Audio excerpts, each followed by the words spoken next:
Hello, everybody. Welcome to Harvesting Justice. Today, we are so grateful to have Justin Goodman, the Vice President of White Coat Waste Project, joining us today. Thank you so much, Justin. It's awesome to be here. Thanks for having me.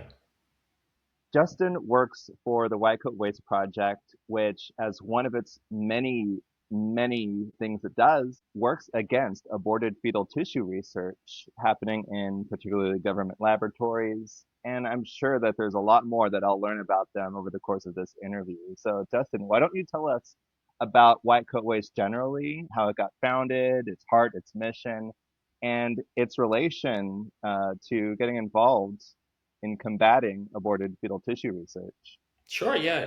White Coat Waste is a nonpartisan, nonprofit dedicated specifically to ending government funding for animal testing.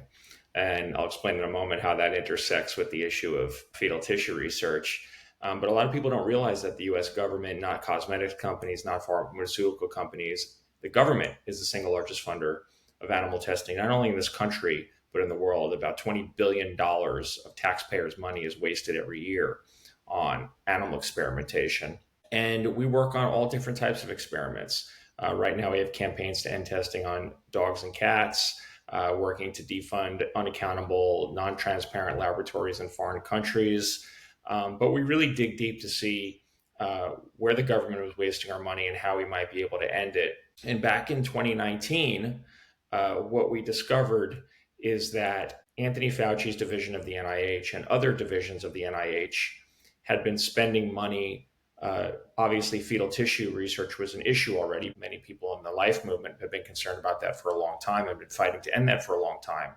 But what we discovered is that most of the experimentation using aborted fetal tissue actually was animal experimentation, that 90% of the projects that were funding fetal tissue research were actually funding experiments where they took those organs and pieces of aborted fetuses and implanted them into laboratory animals for unnecessary and horribly cruel experiments. So this issue fell squarely in our wheelhouse as an organization dedicated to ending animal testing and was a great issue for bringing together groups with diverse interests to rally around this one area of common ground, which is ending fetal tissue research, whether it was for life reasons or animal welfare reasons or government waste reasons. We were able to unite strange bedfellows to work on this together, and we were very honored and still are to be working with Pro Life San Francisco on that since the very beginning. What I'm aware of in terms of, well, not so much the introduction between our two organizations, because that's a little bit of a mystery to me, but the first piece of work that I saw us do together was our founder and first executive director, Teresa, writing an op-ed in, was it Washington Times Post? One of The those, Examiner, I think in the Examiner, in the yeah. Examiner, with Alyssa from your Yeah, organization. one of our And board I was just members. so really, excited when that happened to be able to expose this to a wider audience. Because it's not like these cruel experiments are secret. It's just, hidden in the corners of, public, forums. You have to know about it to see it. It's just not going to pop up on your feed randomly. Well, maybe, nowadays with algorithms, with Yeah. the way social media exists, it's likely to be introduced to people that way, but not to enough people, not fast, not quickly enough. So, how did you first come to learn personally about these practices of targeting, families, targeting, people with, you know, current pregnancies and convincing them, like basically these staff convincing them to sign away their child's body before they're even dead? Like, when did you first learn about this practice?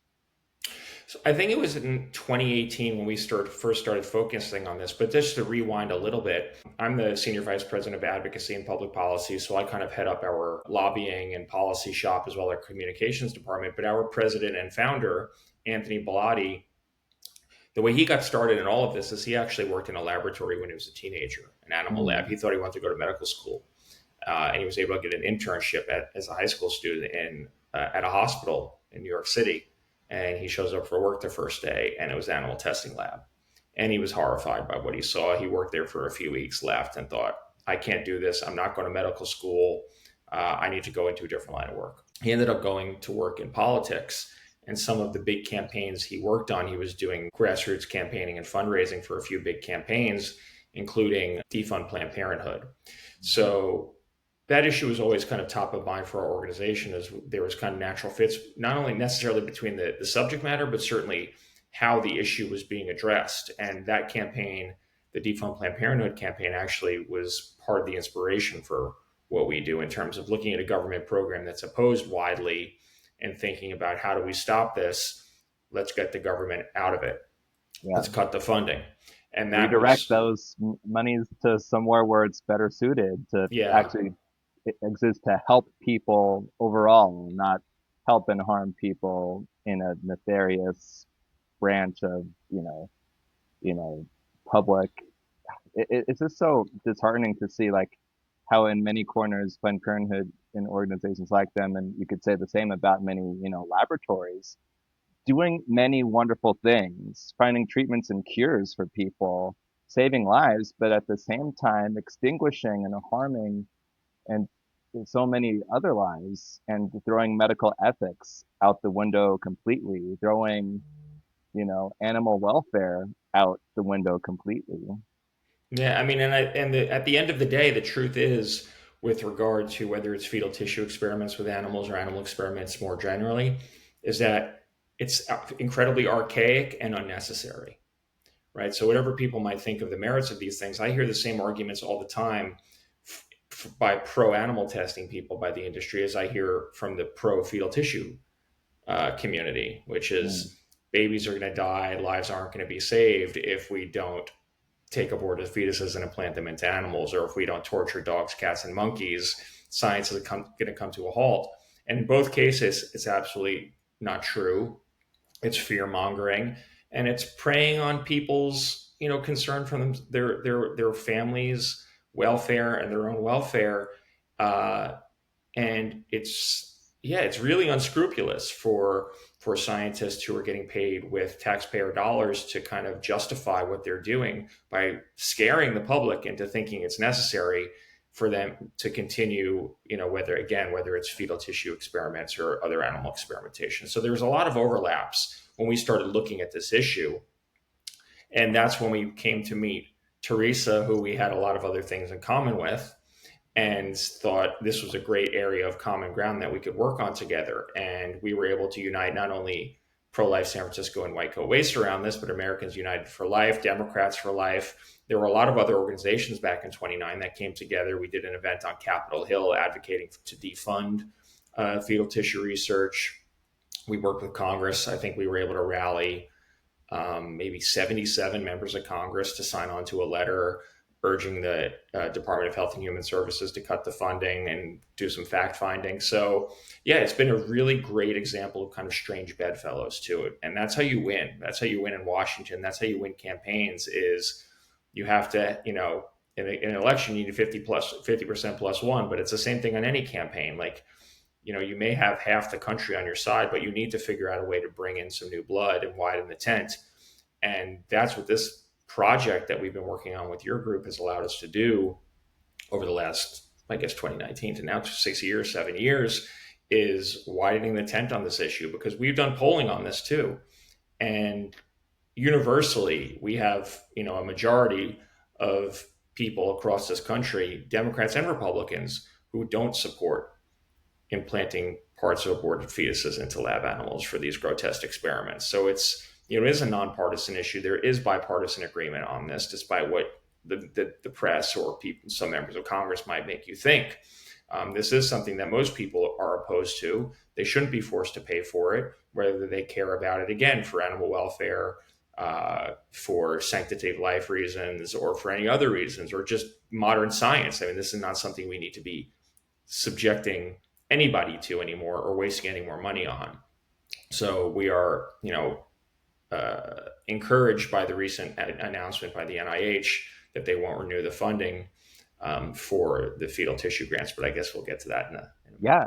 In fact, I wanted to get directly onto that subject. So, one of the main reasons why we're talking together today is because just about a month ago, we got the announcement that 17 federal grants that fund the targeting of babies in utero who are at risk of abortion for research specimens will not be renewed next year.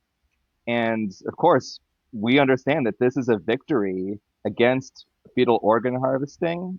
It's a victory for medical ethics. I'd like you to share with us a little bit more about those 17 grants and the work that still needs to be done, Yeah. because all it is that these grants won't be renewed once they come to an end in another, what, 12, 13 months. The experiments and the harvesting is going to continue till then. And there's probably some other projects not included in the 17 that just haven't been dug up yet. Sometimes this information is hard to comb out of, the government files. So yeah, tell us more about those specific 17 grants and the work that does still need to be done. Yeah, so we use a model for our work. We use a fun acronym for it since we work on federal policy: FED, find, expose, defund. The finding part is often very challenging, to your point. There's not a lot of transparency about what the NIH is funding with our tax dollars in terms of animal experimentation at laboratories, not only inside the government, but across the country at colleges, universities, and private companies. There's over 1,000 labs just in the US that the government, animal labs that the government funds, and They call that hundreds over. extramural funding, right? Exactly, extramural funding. Then there's intramural labs, the in-house labs at places like NIH, and then there's also over 300 foreign animal laboratories that receive taxpayer funding. So we've been tracking fetal tissue research spending since 2018, 2019. At the time, the government was wasting about $100 million a year. This is 2018, 2019. So during Trump 1, about $100 million a year was being wasted on fetal tissue experimentation. In 2019, the Trump administration came in, Health and Human Services said, we are not going to do any more intramural experimentation on animals using fetal tissue, and we are not going to issue any new grants, but we are not going to cut the existing grants. So this is Right. 2019. They start to restrict the funding. We saw a precipitous drop off. The spending on fetal tissue went from about 100 million to 50 million. So that was a 50% cut as a result of those restrictions. Unfortunately, in 2021, under the Biden administration, they turned those restrictions off. So there was new funding issued for fetal tissue research as a result of that. So as of a couple months ago, when we launched kind of the public side of the research we've been doing, and we've been tracking this since 2019, and we've been doing press. We've been working with Congress on this, working on legislation. We did a few investigations showing that, for example, Stanford University was taking fingers from aborted fetuses and implanting them in the backs of mice, and then breaking the fingers once they were in the mice, and then letting them heal, and then killing the mice after that happened. There was an infamous example at the University of Pittsburgh, NIH funded again, where they were taking scalps off of human fetuses and implanting them into mice. And there's some very horrendous photos of both of these experiments online. So we've been tracking that. We also discovered that Dr. Fauci's division of the NIH was the leading funder of all of the NIH institutes of fetal tissue research, animals or not. So we've been tracking all the projects. As of earlier this year, there were 17 projects still active, NIH funded human fetal tissue experiments active. They received about $22 million last year, fiscal year 2024. And we confirmed that 16 of the 17 active projects did involve animal experimentation also. And that's how we kind of came to this. So certainly the problem is still pervasive.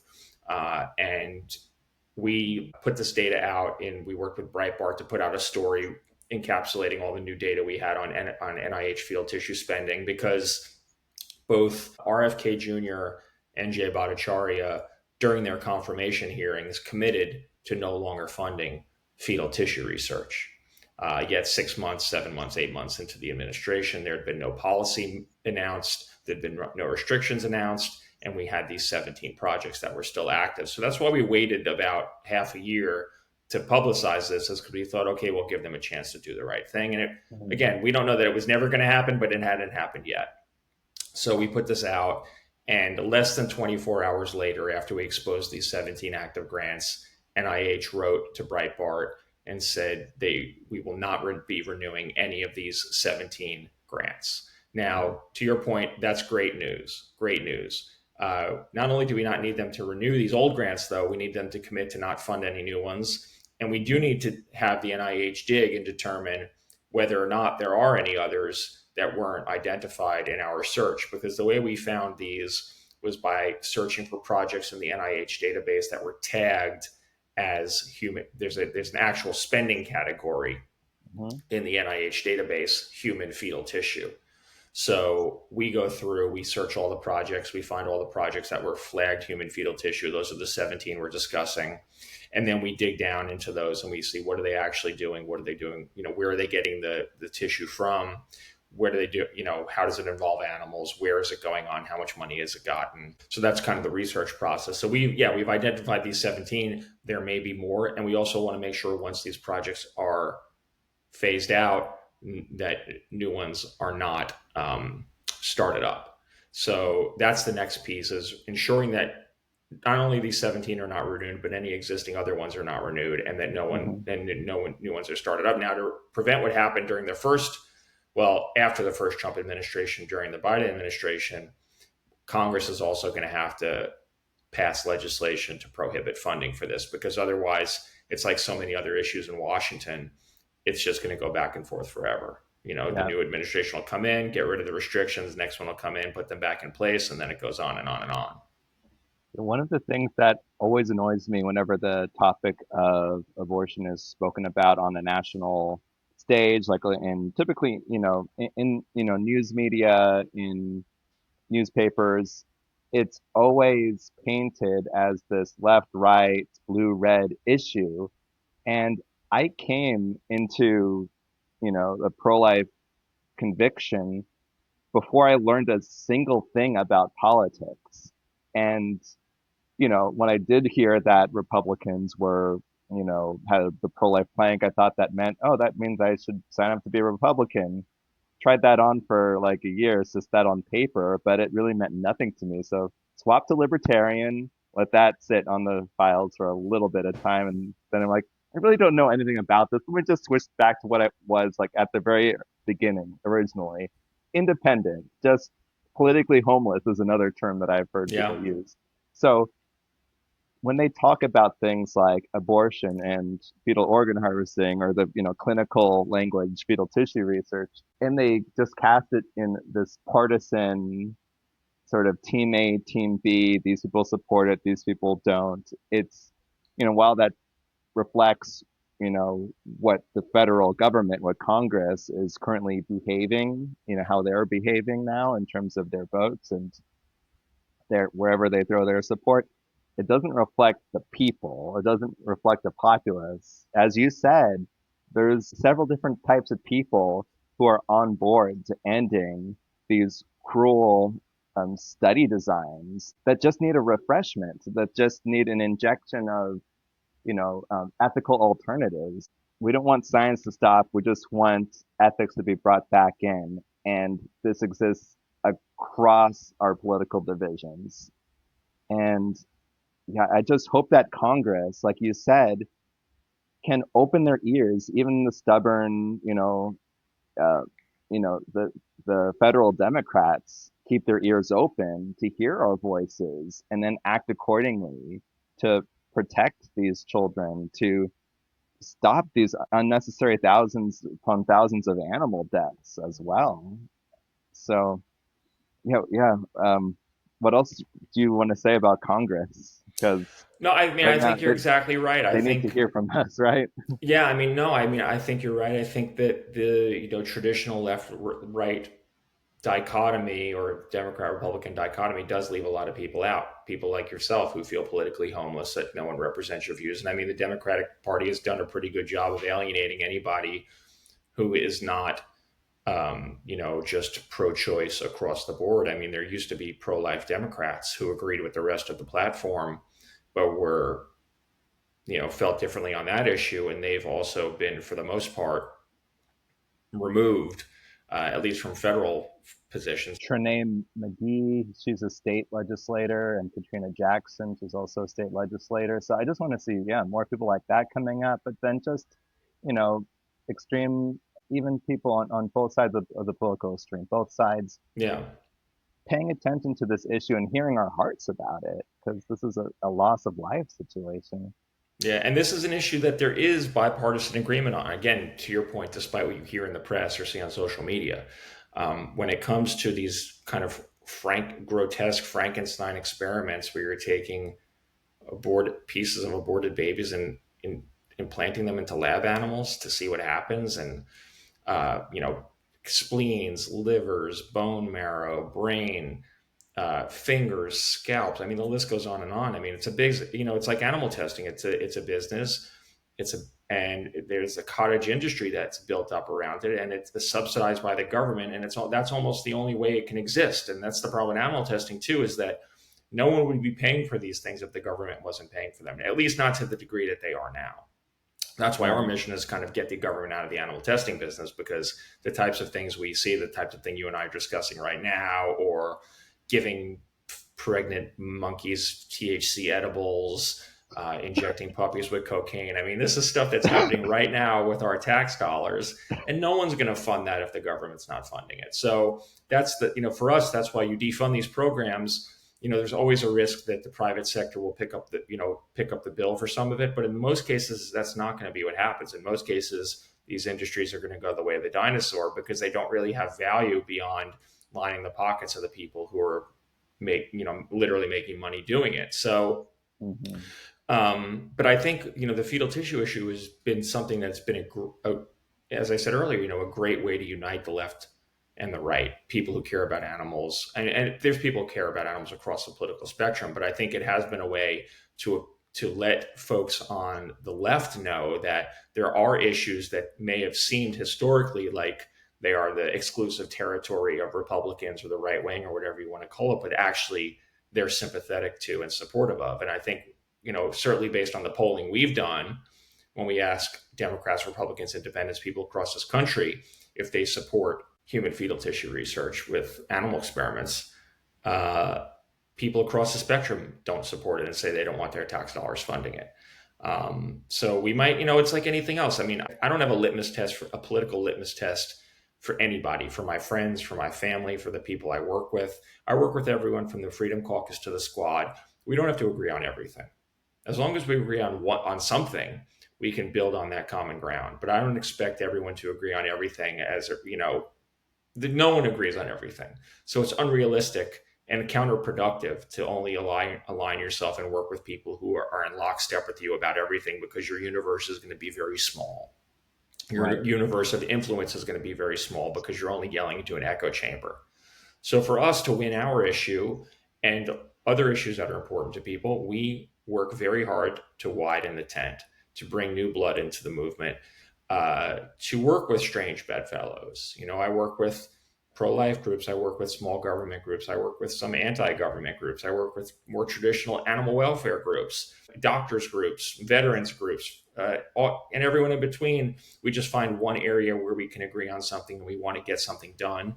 And then we focus on that. Instead of focusing on our differences, we focus on what we have in common and how we can work together to achieve that goal.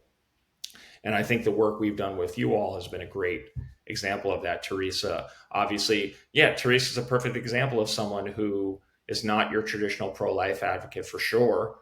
And she went on to briefly run Democrats for Life after she left pro-life San Francisco. So there are people on the right who are aligned with, Democrat principles, who are sympathetic to this issue and supportive on ending, the use of aborted fetuses in animal experimentation or just in general. And we should create a home for them. There needs to be somewhere for those people to go who want to make their voice heard, want to let Congress know how they feel, and want advocates and organizations out there representing them. And I hope that's the void we can fill, is by giving voice to some of these people like you who have felt politically homeless in the past. And, unfortunately, a lot of the traditional establishment animal rights groups are very left, and they would never ever say anything about anything touching abortion because it would upset too many of their members. But at the end of the day, for us, we care about, our mission is to help get animals out of labs, whether they're being used in fetal tissue experiments or some of the transgender animal experiments we've been exposing this year and defunding. There's kind of, when it comes to animal experimentation and animal abuse in labs, I mean, there's really something for everyone to be angry about. So, it's not going to be just traditional vegan animal rights activists. If you only want to talk to them, you're talking to less than 1% of the population. That's not a winning Mhm. strategy. Yeah. It's a good thing that we've got, it's a really interesting thing just on a kind of out of left field sort of note. All three of our executive directors across our history, we've been around in one form or another for almost 9 years. Coming up on October 18th, that'll be the ninth anniversary of the first gathering of the group that eventually came to be known Mm. as Pro-Life San Francisco. And across our history, all of our executive directors over the 9 years have been vegans. So that is just I believe that in the back of my head I think this is another thing that will cement the relationship with white coat waste, them having that commitment to animal welfare, animal rights, It that definitely there's doesn't hurt. It definitely doesn't hurt. no Yeah. way, like we're gonna stick with it for the long haul. But this is why you got to be open minded when you work on advocacy and policy and grassroots organizing. Because I think most people would assume that, animal rights people are vegan, people who are vegan would not be pro life. I think in most cases you'd think that they were, probably far left people who were like the most pro choice people out there, just because of the kind of stereotypes people have about who's pro Right. life, who's vegan, who's pro choice, and all of that, which is why you have to be open minded. You have to actually listen to people. Don't dismiss Hmm. people because they disagree about one thing with you. People are complicated. All Yeah. of us are complicated. We have a diverse range of views. We don't agree on everything. I think actually listening to people and going in with an open mind and an open heart into these discussions is how ultimately you're going to win. I mean, you look at so many issues like gay marriage, criminal justice reform, drug reform, all of those things were historically seen as left wing issues. And then they realized, oh, we actually need to talk to bring other people into the movement to win this thing. And that's when those movements kind of switch and they started Making explaining to gains. people in the center and right, oh, if you believe in personal liberty, then why are you policing and punishing people for what they do in the privacy of their own home or who they love or what they want to put in their bodies? And that's how those issues ultimately won, was by bringing in the center and right to these traditional left wing Mm. issues. And I think the same can happen on the right for something like fetal tissue research, where obviously you have that strong base of support. But if you can appeal to people who are concerned with animal experimentation, all of a sudden you have this whole new audience of people, of potential and likely supporters who might be willing to sign on to what you're doing instead of just writing them off and assuming they're not going to care. I think not every group, whatever the issue they work on, they're not. Some people are more interested in purity than pragmatism and getting things done.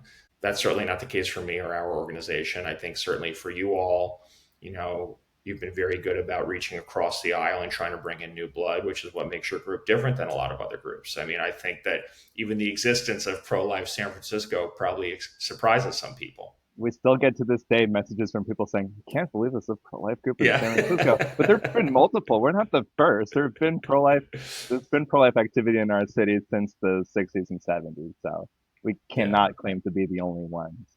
Yeah. Yeah. But I mean, but it's just it shatters stereotypes, right? It's like the Hmm. same for our group. We're kind of like a libertarian right leaning organization, and people are like, wait a second, Republicans care about animals, and it's like everybody cares about these things when you really dig down and look. We're a country of animal lovers. We're a country of people who want ethical science. We really do share a lot of those values, regardless of what end of the political spectrum we're on. So, yeah, it's harder and harder to do that over time, with what the internet does to people and siloing them off and stuff. But Right. yeah. So I wanted to read that quote, the statement made by the National Institutes of Health after they relayed back to the reporter you were working with their response to your expose. They said, the NIH takes this issue very seriously and remains committed to the highest ethical standards in research. Okay, jargon. But then they follow it up with, The referenced grants initiated under the Biden administration will not be renewed. NIH is guided by a commitment to valuing human life and ensuring that federally funded research is conducted responsibly and transparently, and et cetera, et cetera. We are actively reviewing these matters, and will take all necessary steps to ensure our policies reflect that commitment. So my hope, to the point of what you were saying earlier, is that they don't stop at just the 17 grants that you all dug up, but that they are able to, drag up through all the, untagged, uncategorized data and find more things to at least cut off, soon to come renewal periods. So, but yeah, the best thing for the people to do at this point, like what are some main action steps you would give to people going forward? I would say contact your members of Congress and let them know you don't want your tax dollars to fund human fetal tissue research. I can look up the name of the bill right now. It's the Protecting Life and Integrity in Research Act. There is a House and a Senate version of that bill. And that would prevent taxpayer funding for research involving tissue from elective abortion specifically. So that's a bill in the House and the Senate. You can call the Congressional Switchboard, ask them to speak to your member of Congress, and ask them to support that piece of legislation. Also, look at the investigation we did, look at the stuff we've done with Pro-Life San Francisco, share that stuff on social media, and tell people about it. This is one of those topics, I work on all kinds of animal experimentation issues. When I tell people about this one, they are always shocked, regardless of where they are on the political spectrum. People are surprised it's still going on.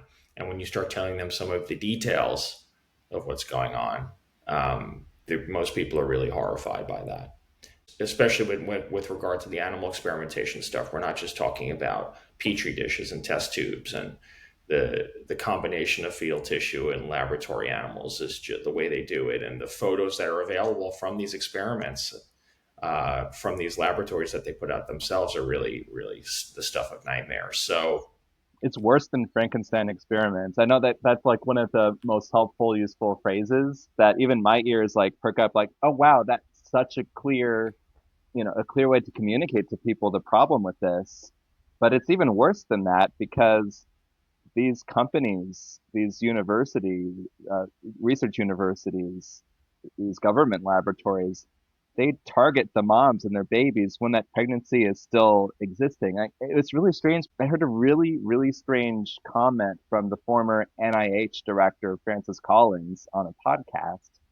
And he said that as a pro-life person himself, he had some, unease about aborted fetal tissue research, but eventually he kind of just was able to kind of settle all this and be comfortable with the status quo and moving forward as things are, because, well, at least the approach, and this is a direct quote, the approach about consenting for donation of the tissue had to happen after the termination had already occurred, not before. And I'm going to throw in a clip of that, like right here. So give me a framework. How do you think about that? How do you put that on the scales and say, yes, it's okay to use tissue of aborted fetuses? It's a tough one, Keith. It's a real tough one. It's interesting. If you go back to the Reagan administration, this question first came up. They came to the conclusion that it was, in fact, ethical under very strict circumstances to conduct this kind of research. And the criteria they put forward, which I thought made a lot of sense, were the following: that there could be no coercion at all about termination of a pregnancy for this purpose. There could be no financial benefits provided to whoever decided to donate the tissue. The approach about consenting for donation of the tissue had to happen after the termination had already occurred, not before. In that circumstance, the commission felt that the ethical potential here of doing good for somebody downstream, as opposed to putting the fetal tissues in the incinerator, was sufficient to justify, under very careful circumstances, that this could go forward. So with some discomfort. I think that particular argument makes a fair amount of sense. And so as NIH director, I didn't make up these regulations. They were already there, where fetal tissue research under those conditions was being carefully overseen. It seemed to me it was ethically justifiable. And that just struck me. I was just speechless when I heard that because that is absolutely not what the protocols are. The moms are still pregnant when they're given these forms that really laud the social benefits of going forward with the abortion and signing away the child's body. That's it's just unbelievable that people at the very top, people in power, would so misinform the public, misinform themselves, just not know the real practices going on. What are your reflections on that? I mean, it's unfortunate that either the former NIH director does not know what's actually going on in these facilities that he's funding, or worse, that he does know and he's mischaracterizing it intentionally to deflect some of the criticism from the public about what actually happens. And unfortunately, we saw that a lot with Francis Collins. I mean, there were a lot of animal testing scandals during his tenure. I've been doing this work for over 20 years. He was the NIH director for a long time. And there were many things that we now have records of FOIA, Freedom of Information Act documents through email, where privately in emails to his colleagues, people like Dr. Fauci and others, he was conveying that he was concerned or opposed to certain things that the NIH was doing or thought they were useless or problematic. But publicly, he was, after saying those things, he was supporting them and saying they were absolutely necessary, and the NIH stood behind them. So at the end of the day, the NIH director is a politician. Francis Collins was a politician. And when you're a politician, in a lot of instances, unfortunately, you're not as principled as you could be. And I think we've seen that a lot with a lot of different people at NIH, is that NIH is a very influential, powerful institution. It creates billions and billions and billions of dollars for colleges, universities, and private companies. And the companies that are the middle people for the fetal tissue industry are ultimately getting paid with tax dollars, just like all the other companies involved in animal experimentation. That these are industries that are built up around whatever these practices are, and the NIH unfortunately sees those people as their stakeholders, and they will in many cases die on whatever hill it is for them. And it's been very surprising to me that the NIH, especially Francis Collins, was so supportive of, given his own pro-life views, so supportive of fetal tissue research, when not only is it ethically problematic, scientifically, it's completely unnecessary. But there was a lot of just analogs with what we were seeing at the same time with animal experimentation, where he was acknowledging behind the scenes that things were unnecessary or worthless, but publicly saying, we have to, we're going to defend this. It's important, and we stand behind these people. So that's why we're working right now. We really need to clean up the NIH. I mean, we have a new NIH director, but most of the people there were still there prior to January 20th, 2025. They're from past administrations. Some have been there for decades. The guy running Fauci's old NIH division was a colleague of his who shares a lot of his views on animal experimentation, but also dangerous gain of function research, like what many people, including us, believe caused COVID. This guy's a supporter of that type of work. So there's still a lot of work to be done in terms of changing the culture, right? We could get these grants to stop, but unless we get a policy in place that stops future ones, unless we change the culture of the NIH, so there are actually not people there who are advocating for this stuff. We're not giving up platform and power to people who advocate for these things. That's the only way we're going to really get dramatic reform at the NIH on a lot of different issues. And there's also other federal agencies to focus on, the Department of Veterans Affairs, the Department of Defense. There are other agencies that have funded research with aborted human tissue in recent years. So the problem definitely extends beyond the NIH, and we are definitely going to put those programs under the microscope as well. Perfect. Excellent. I'm really grateful to hear that. So, I guess we've shared a lot. Um, Maybe it's good to cut it off here, but maybe we can bring you guys back aboard for another episode in the future. How about that? Oh, I'd love to come on anytime and talk about the stuff. Hopefully, do some more work together. We could come and give field reports to folks about what's going on. Yeah, but very grateful. And if people want to follow the work we're doing on this and other things, at White Coat Waste on all the social media platforms. My personal X account is at Justin R. Goodman. If people want to follow me talking smack on the internet about all kinds of different things. And then our website is whitecoatwaste.org. If you want to join our mailing list, be a donor. We are a nonprofit. 80% of our revenue comes from small dollar grassroots donations. So we do rely on people's generosity to keep the lights on, but we're always looking for doers and donors. If you can't give, we'd love for you to sign our mailing list and be able to, when we have an action alert about fetal tissue research or anything else, you'll get an Hmm, email or a text in your inbox asking you to sign and send a letter automatically to Congress. perfect. So, yes, I encourage you guys watching, read more, uncover our stories, and join us in driving impactful change. Together, we can raise a collective voice against these social injustices, and it's your passion and your determination that creates the momentum for just a more fair, a more peaceful world. So please join us in this work. Follow Pro-Life San Francisco at ProLifeSF on all the social media platforms. And thank you so much for tuning in. Take care. Thanks, everyone.